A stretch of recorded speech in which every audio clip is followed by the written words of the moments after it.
Okay guys, welcome to equipment for your photography setup. I reckon you can make an entire course on equipment. I've said that about a few things in these courses.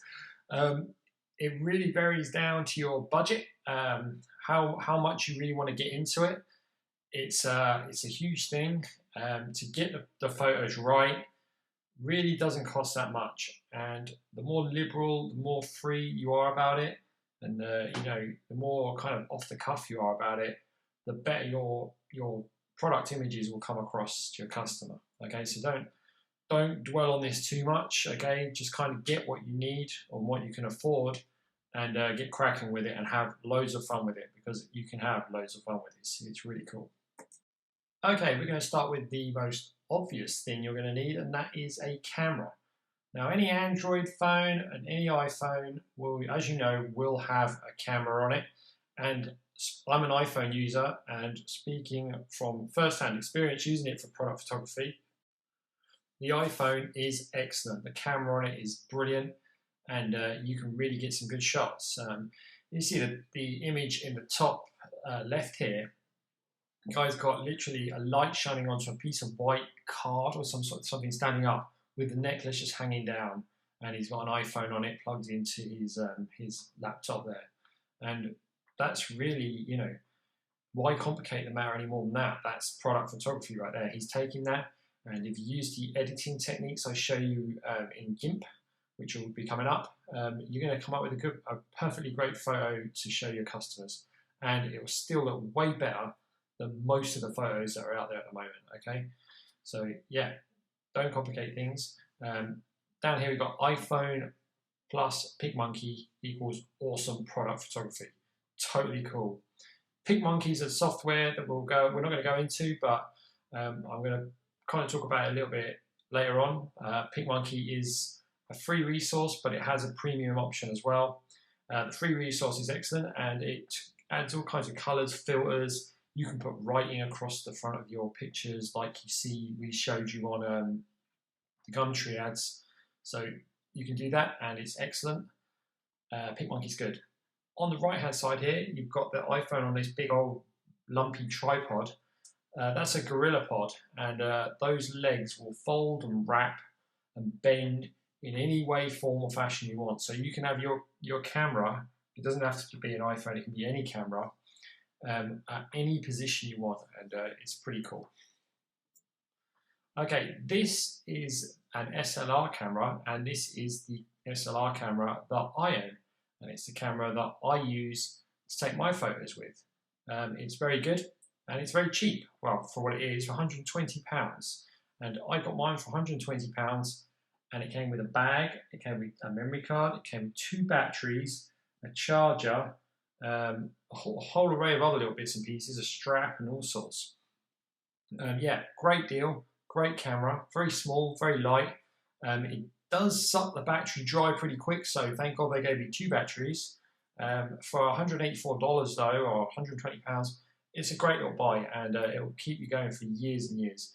You don't need anything more than that. I mean, I don't think you even need that. I should have stuck with my iPhone, to be honest, but that'll do. The next one up is the DSLR camera. I've just put one picture here. They are top-end cameras. They have all types of different features. They're, really decent cameras, and they start about £300, $460, and they go upwards to £1,000. If you feel like you would like to buy a DSLR, I could do an entire course just on DSLR cameras, and I don't really know much about them, but I know they're very, very good at taking photos at a professional level. A lot more professional and a lot more high level than what we need. I don't recommend you buy one. I don't think you need one.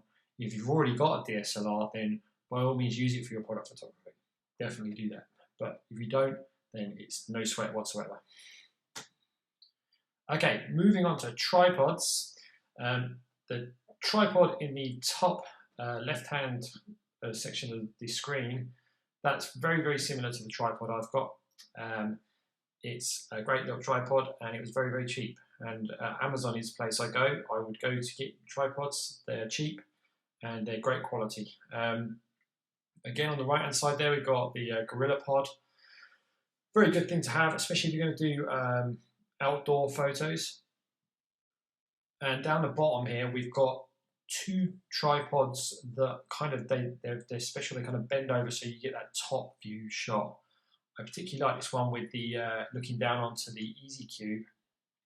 The Easy Cube's upright, tipped upright, and it's taking a shot directly down, so you can get great shots, like aerial shots of your product, like the shirt. You can get the whole shirt there, like they've got on that one on the left-hand side. Very good tripods, but they are more expensive. Okay, maybe something to move on to. Okay, and now we're going to move on to lighting. Lighting, again, is another thing that has a whole price range around it. I love this one in the top left-hand side there. This guy, I think there's a bike light he's got there, but it's a cardboard box, greaseproof paper, really cheap, and it'll get great effects from that, and or she'll get great effects from that. That's a really budget setup, but really good. I love that sort of thing. I love the cheapy setups, you know, getting maximum bang for your buck and just really improvising. On the right hand side at the top there are two lights, basic starter lights there, table lights that you can shine into your cube or your light box or however you want to do it. And down the bottom is bigger lighting setups. The one on the left hand side at the bottom is pretty similar to my one. On the right hand side, that's very nice, quite a little bit more expensive though. Okay, that moves us on to the light boxes. There's, you know, no bounds to light boxes. I mean, really, it's a box that gives an equal amount of light to your whole product and puts the product on a neutral background.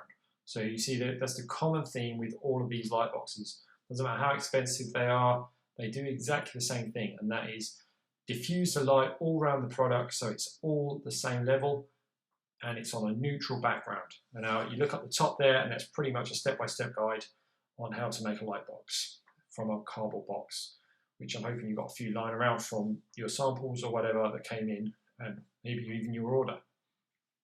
Okay, the Easy Light Cube's still there, prominent. I would check them out if you want to have a look.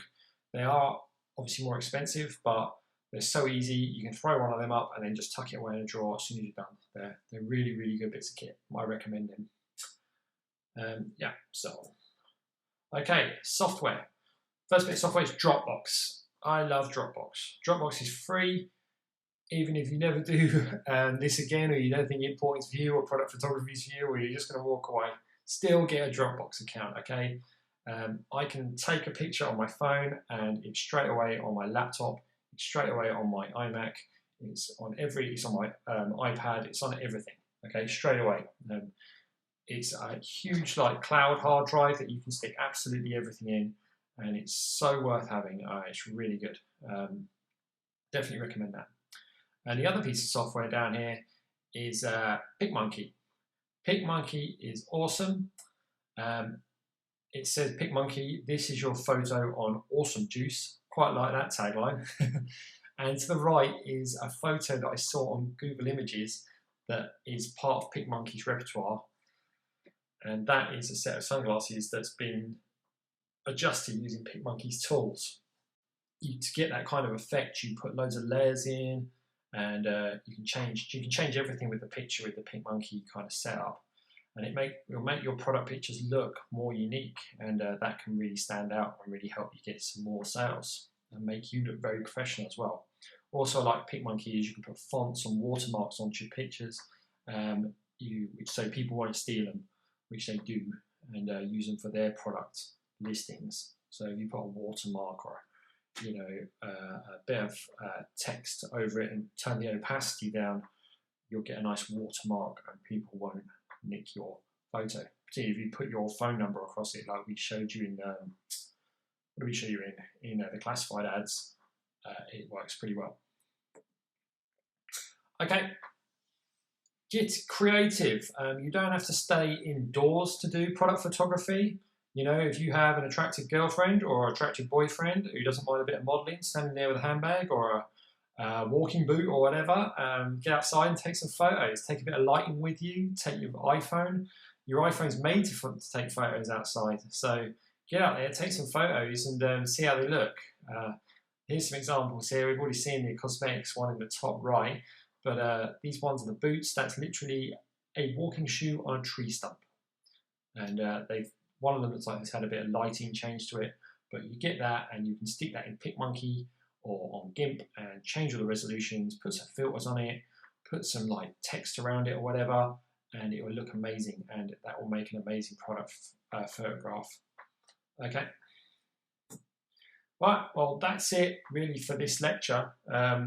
I hope you liked it. I hope you got inspiration to go and have a look through the product photography equipment, and I really hope you get yourself set up with something good.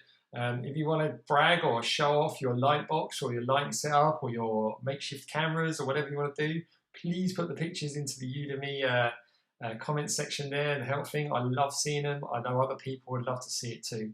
So anyway, have fun. Take loads of pictures and share them with us all so we can all see them. See you in the next video.